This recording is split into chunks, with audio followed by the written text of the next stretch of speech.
Hello mga ka-happy, this is me again, Ayan Oliveros from Happy and Vlogs, and welcome back to my YouTube channel. Ang video natin ngayon is about Diva Live application. Kaya kung isa ka sa mga nag-delete or nag-uninstall ng inyong Diva Live app, ay pwede nyo na ulit i-install dahil meron na po ulit bagong update si Diva Live application.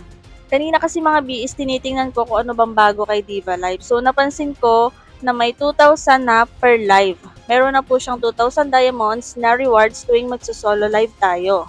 Pero syempre, dahil hindi ako makapaniwala kasi nga, nag-update si Diva Live dati na kailangan may earnings tayo bago maklaim. So, ang ginawa ko is, initry ko po ngayon mag-solo live. Tinitingnan ko kung makiklaim ba talaga yung 2,000 diamonds kahit walang mag-send ng gifts or wala akong 150k earnings. So, napansin ko naman dito na kahit level 1 ka, kahit wala kang earnings na ma-receive, ay may makiklaim ka na 2,000 diamonds sa solo live.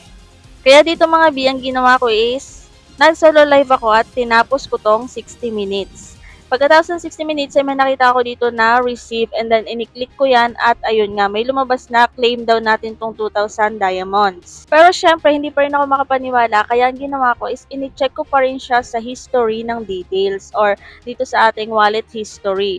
So makikita naman natin dito na pumasok talaga yung 2,000 diamonds na galing sa solo live natin. And then, dito nga pala mga B, ayan, click nyo lang invite and then meron kayong 10 dias na makiklaim. Click nyo lang yung claim, sign in rewards po yan.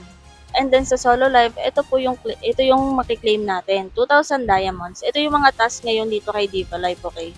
So, dito sa daily naman, ganun pa rin po, marami kang mga task na pwedeng tapusin dito. Depende sa inyo yan kung alin po yung kaya nyo tapusin mga task. And then may makiklaim kayo dyan ng mga gold coins na pwede nyo ipanglaro or pang trade.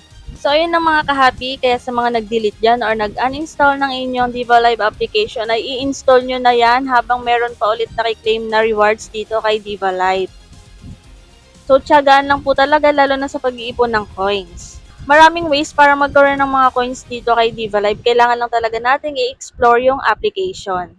So, yun lang for today's video mga B. Na-update ko lang talaga kayo na meron na ulit tayong makiklaim na rewards tuwing magsa-solo live tayo dito kay Diva. At kung may mga tanong po kayo, pwede kayong mag-comment or pwede nyo pong i-visit yung aking playlist dito sa aking YouTube channel. Baka sakaling nandun na yung mga sagot sa inyong katanungan. At kung hindi ka pa nakasubscribe, ay mag-subscribe ka na para updated ka sa mga susunod kong videos. Yun lang and thank you for watching!